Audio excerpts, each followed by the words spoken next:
Well, hello there guys! So today's video was going to be an update video. I was going to update you guys about what's been going on because not everyone watches our vlog channel. And so I thought, hey, I'll come on to my personal channel, which I haven't posted in like over a month, and let you guys know what's been going on. The biggest thing being that we moved from Illinois to North Carolina, basically within a month. But I started talking during that video, like I've already recorded most of it, and I got into a tangent of like friendships with anxiety and PTSD, and I was like, I should just do this video. Like, this is a good idea. Instead of like coming back with just like letting you guys know what's going on, maybe make a video that will help some of you guys feel better about maybe where you are in your relationships, if you have similar things that I have going on, or if you have friends that have that. Hopefully this will help you understand them a little bit better. So first things first, friendships. So for me growing up, just so you know a little bit about me, I was never great at friendships with girls.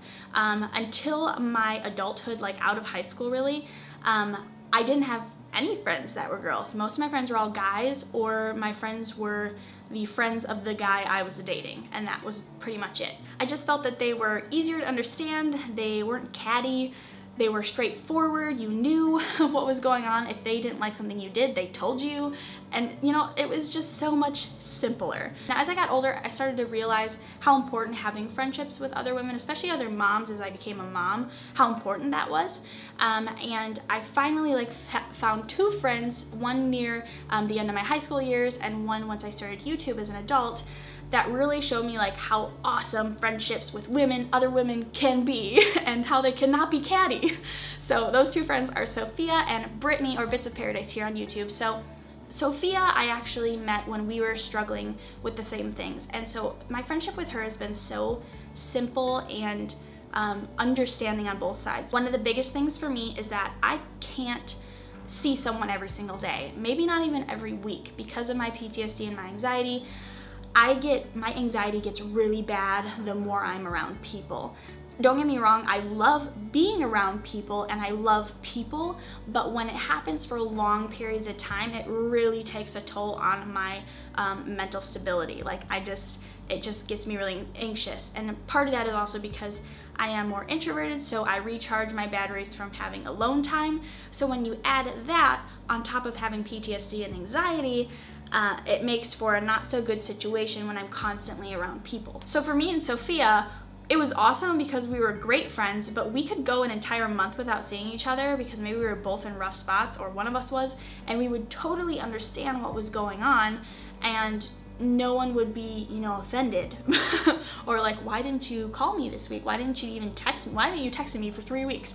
We don't take offense to each other with those things because we totally understand, and when we get together it's like we've seen each other every day. I think one of my biggest struggles that I have had since adulthood with making friends is actually with YouTube.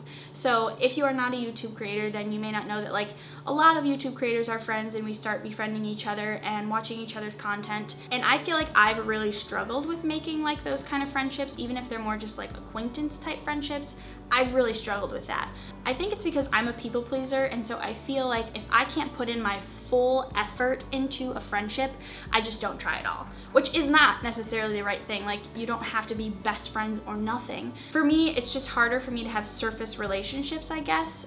Maybe because of everything that's gone on in my life, I feel like if it's just a surface friendship, like I can't just be truly open and be myself, if that makes sense. And so, like I said, sometimes if someone reaches out and I'm like, I can't put in the full effort right now, like I'm really overwhelmed with what's going on, I won't respond at all. And it's not because I don't like them or I don't like their content or what they make on YouTube. I just like, I almost do it because I feel like I'll just let them down as a friend, and so I just don't try. And this has happened because I have friendships that aren't like super close friendships that I feel like I'm not fully putting in the effort that I could, because of the fact that like I just get so overwhelmed if I'm trying to like keep up with relationships, especially with creators who are farther away. I can't see them in person, so I'm like having to text a million people, and I'm like, as a mom, like I can't do that every day, you know? That is where most of like my friendships lie, is the YouTube world, because they're the people that we relate to the most, and so I feel like they're the ones that I make the most friends with. The same goes though for trying to make friends in a new church. When I walk into a small group or something like that, I am pretty closed off. Not because, like, if you watch my YouTube videos, I'm an open book. I pretty much tell you guys what I'm thinking, but I have social anxiety. So when I walk into a social situation, I am just kind of like standoffish, and I just kind of sit there and don't really talk because like I have anxiety in social situations. So it's very hard.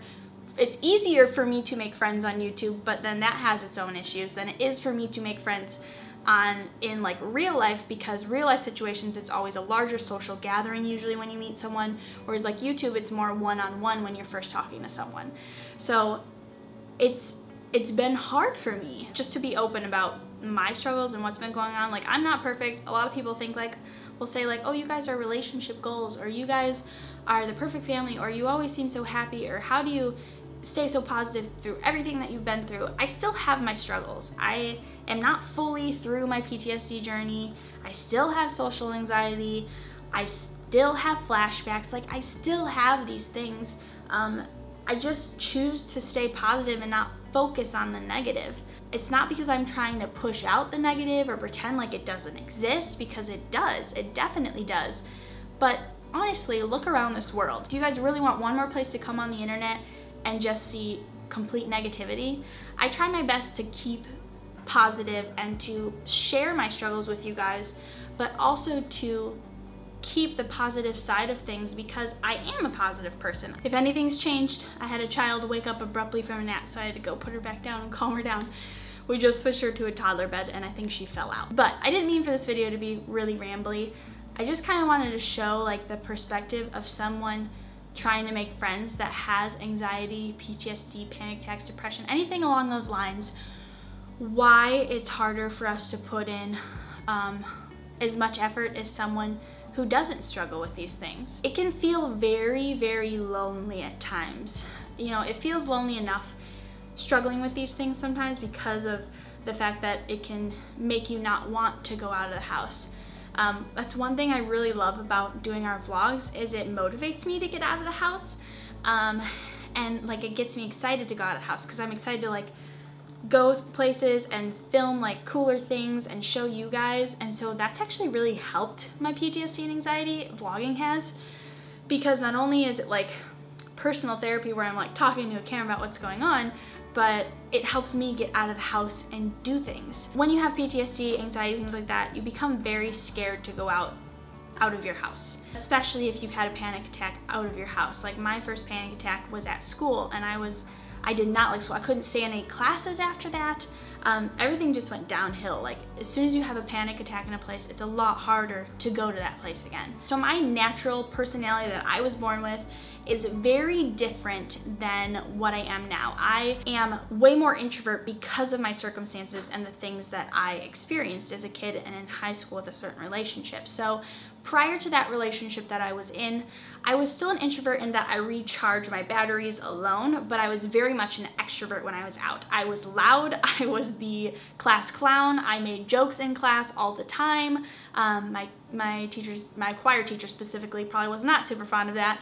I was in musicals and choir and all of these things, and I made friends easily in school, but I didn't have a lot of friendships out of school, and I think that a lot of that stemmed from switching schools so much as a kid, possibly, because before I even reached 3rd grade, I think, I had gone to like a lot of different schools. I was really a completely different person. I made friends a lot easier, and now I just have a very hard time, and especially through like YouTube as well, making friends and then losing them because they were just after numbers. That's kind of the sucky part of making friends on YouTube, is you never know true intentions, and I think that's why I stand up so much for bigger YouTubers, because they get a lot of flack for like not looking at the little guys, and I really don't understand how people can be upset with them, because we're not even a big channel. Like, for some, like, they consider us like a slightly like a medium-sized channel.